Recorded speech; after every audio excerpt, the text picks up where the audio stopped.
So here, I saw you tweet this out. So it is Veterans Day. Yes. And so you said, join me in standing with the first responders and families of 9/11 victims in their fight for truth and justice. Demand the Trump administration declassify and release all information regarding Saudi's involvement in 9/11 attacks. Add your name. So now tell me about this. This was really in response to some of the family members of people who were killed on 9/11 coming and approaching us and saying, "Hey, we need your help." There's a few large groups of thousands of family members of those who were killed who are filing lawsuits against the Saudi government and have been seeking information from our own government now for it's been almost 20 years since that attack took place.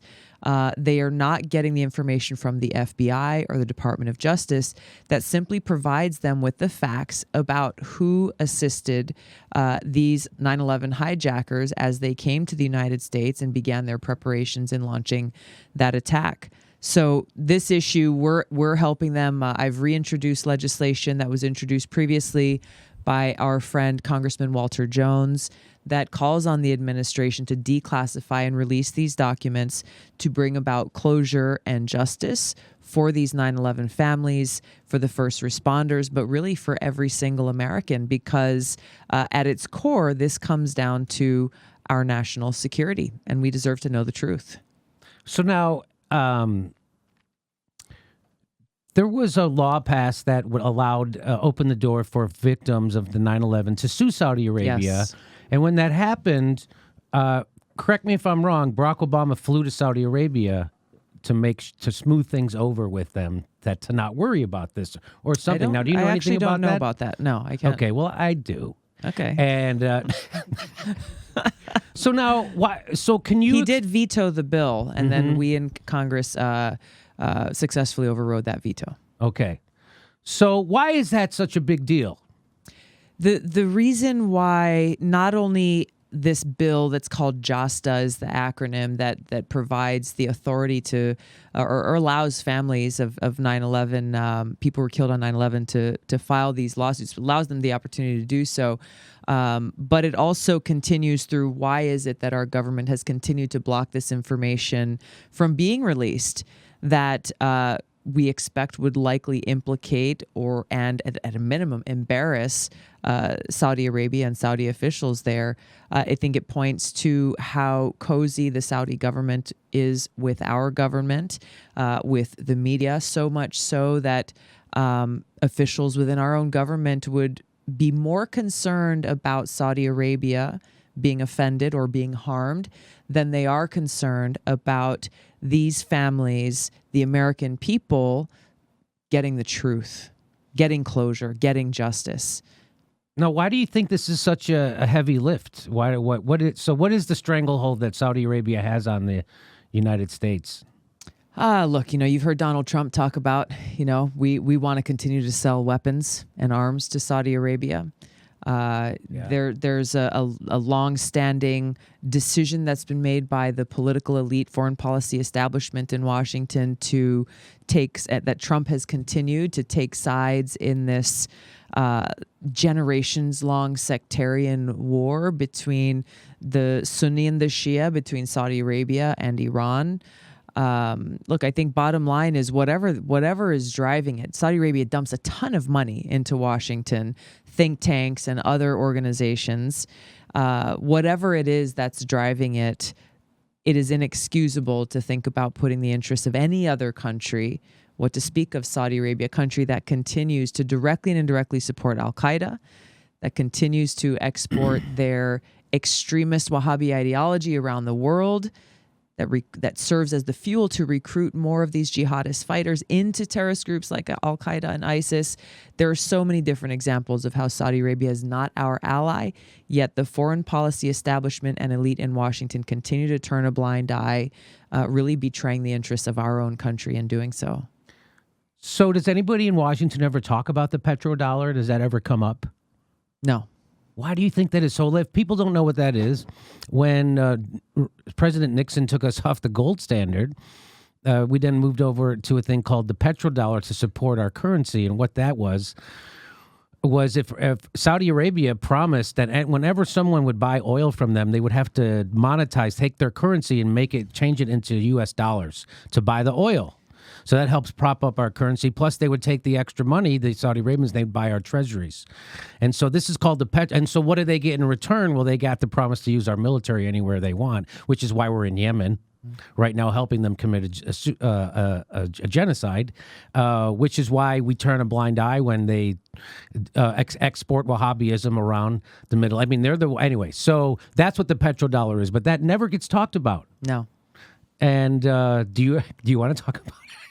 I mean, look, I think you gave a pretty good brief summary. I think it's indicative to the change that we need to have in our foreign policy with our relationship with Saudi Arabia.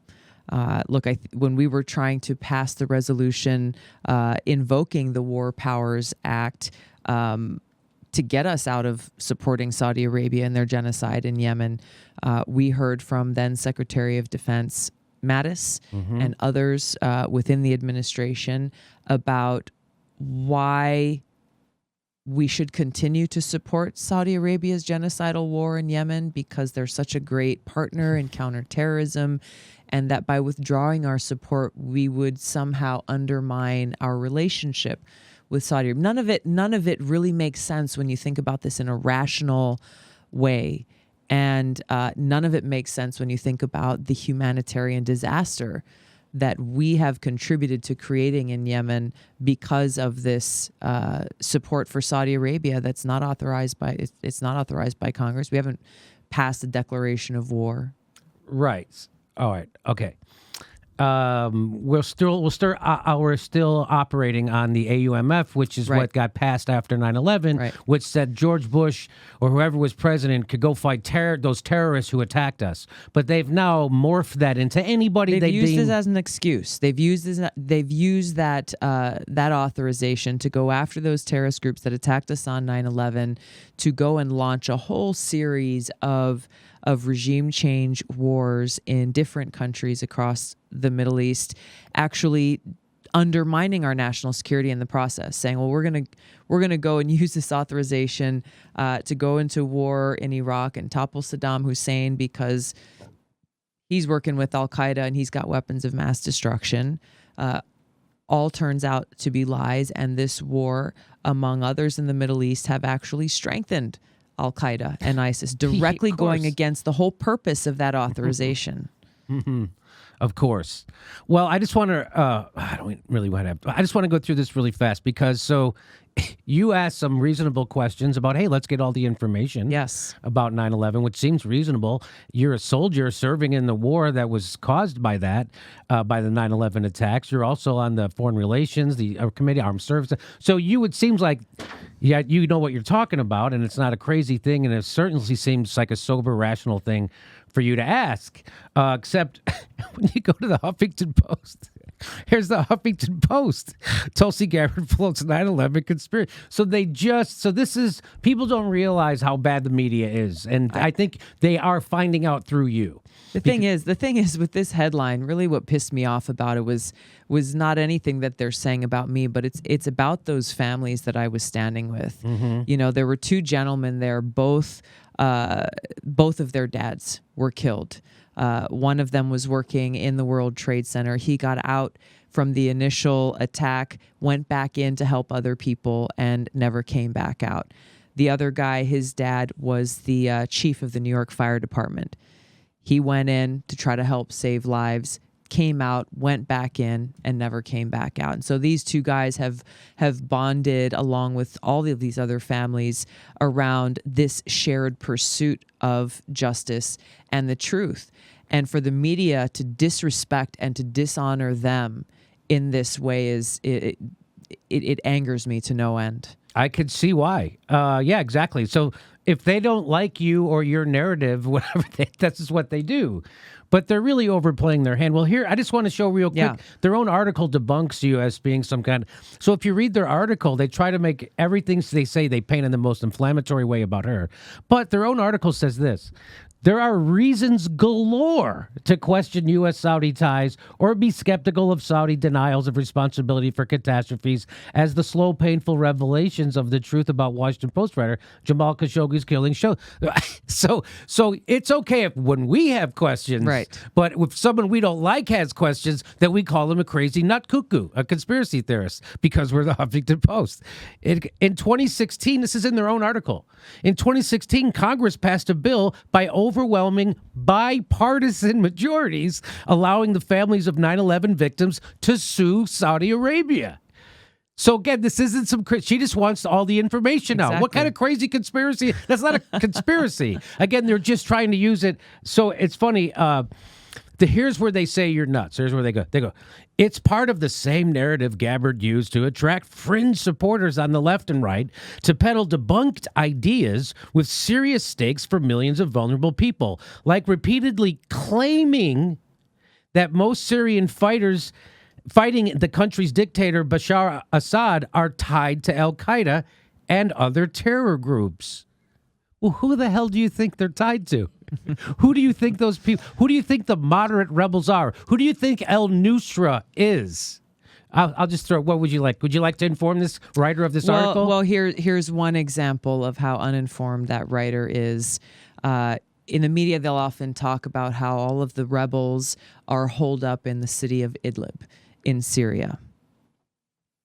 Failing to mention that it is al-Qaeda that is in control of the city of Idlib, that al-Baghdadi found refuge in the city of Idlib.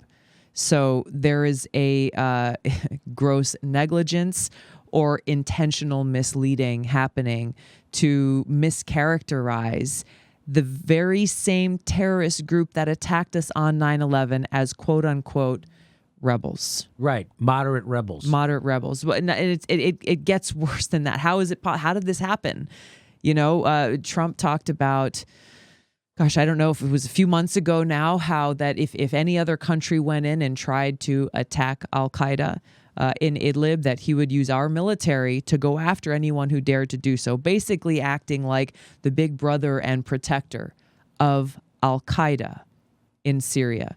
And so now we're at a place where al-Qaeda, they pose a greater threat. They have a greater presence, once again, there and in other parts of the world than they did when they attacked our country on 9/11. It is our foreign policy that has largely caused and driven this strengthening of al-Qaeda, rather than actually accomplishing the mission that I and so many others signed up for after 9/11. It was because of that attack that motivated my decision. Say, hey, I want to join the military to go after and defeat and destroy those who visited that evil on us on that day. Do you find it? I find it stunning that nobody in the mainstream press, I mean, I guess I shouldn't anymore, but I still do. That, so exactly as you laid out, right? So Trump said, you better lay off Idlib, right? Yeah. If you do, you better, and then where do we find the leader of al-Qaeda? Trump just bragged about getting the leader of al-Qaeda in Idlib. That's right. So why didn't you want? So that this go, but nobody asked that. Isn't it funny? Nobody asked that question of him. Nobody says, "Hey, that's kind of a curious coincidence, isn't it, Mr. President?" That's isn't it funny? No one asks these questions. Yeah. It just goes to show you the herd mentality of the news, and this reveals it right here, right? So either this reporter is intentionally misleading their own, or is just unbelievably incompetent and unknowledgeable about what's happening in the country they're probably trying to write about. And both scenarios are unacceptable if you claim to be a journalist. Correct. But that's why this show, I actually have a show. Yeah. Like, that's why it's like so easy that a guy like me could outdo them. It's not hard. Yeah. It's not hard. That's why I can do it. So thank God they suck so bad. And more people, I got to tell you, Jimmy, I'm traveling across the country, and, you know, we have these town halls and these house parties, and I meet people all over the place who are saying, hey, I get my information from Jimmy Dore. I'm not joking. Well, I'm unbought and unbossed, I'll tell you that. Good for you. Although I did take $2,500 from a anti-interventionist organization who was supported my work because I tell the truth about Syria. And some people then tried to write that and say, oh, Jimmy Dore took $2,500, which isn't, but really that would keep me in hair dye for about 3 months. And took $2,500. And then he went on to write that the Assad gas attack was a false flag. Well, hey, it was. Turns out it was. Turns out I was Another right. thing people don't want to talk about. It's like Jimmy he took money, then he told the truth. First of all, it's hilarious. It's like, oh, Jimmy's in the pocket of big peace. Yeah, right. It's a very illustrious industry. Yes. Oh, that's where the money is, baby, on the pro peace left. That's where all the money is. So this guy retweeted it. He's one of the UK editors of HuffPo. His name is Chris York. He goes, "This is a great piece," he says, by this hack guy who wrote that stupid story about you. And immediately underneath him, people called him out. This guy goes, "It's actually a terrible piece. That's pure propaganda." And underneath, "Did Henry Kissinger proofwrite this for you?" It's so funny. And then I said, "Tulsi asks obvious questions about terrorist attack and is immediately smeared by HuffPo hacks and CIA stooges. It's the only card they have to play. Smear anti-war people as Russians or conspiracy theorists. Thank God they're overplaying this card so fantastically that most people see through it." And how do I know most people see through it? Because if you go to this own guy's website, his own Twitter feed, he's the editor over at the HuffPo in UK. He tweets this out. He got ratioed on his own Twitter thread. This is the editor over at the UK HuffPo, and he's getting ratioed on his own even the people who follow him don't. It's like, hey, dude, that's bullshit. Look at that, 267 responses, only 49 likes, and it's because it's a terrible piece of propaganda. So that's how easy it is that I could debunk and break this down in 2 seconds. People on Twitter see right through them. Yeah. People are seeing through this, and I think it's through your candidacy that people are being like, what the F is going on? Yeah. It's really waking people up, I think, right? Yeah, I think it is, and it's causing more people to question some of the information that they're being fed. Finally. And to try to find, like, this doesn't quite sound, at a minimum, this doesn't quite sound right. Let me try to get more information and dig for the truth. So I was watching Fox Business with Maria Bartiromo, and Bartiromo, and Like, I haven't heard of her. she had on David Stockman, who used to be Reagan's budget director. It's before your time, but I remember David Stockman, and so he was on there, and he's saying, we should cut the military budget, and they're like, what? Yeah. What about it? Did you see this clip? I did not, no. So they said, what about Assad? He taxes people with gas, and he goes, would you got to get out of the mainstream media. That didn't happen. That's been debunked. He's saying it right on Fox Business. This is a guy from the Reagan administration. Seems like a hippie when he goes on Fox Business. That's what I love. So I made a video about it. He put it on his own YouTube channel. Oh, good. So that was fun. Yeah. Jimmy, you're making friends everywhere you go. I love it. I love it. Next live Jimmy Dore show is in Philadelphia, November 18th. Plus, we'll be in Honolulu on December 27th doing live shows all month long in November and December in Hollywood at the Sycamore Tavern. Plus, we're going to be in San Jose, Sacramento, Tempe, Portland. Go to jimmydorecomedy.com for a link for all the tickets for all of our live shows. And please become a patron if you like the show. We give you hours of bonus material every week. Go to jimmydorecomedy.com and become a premium member. Thanks for your support.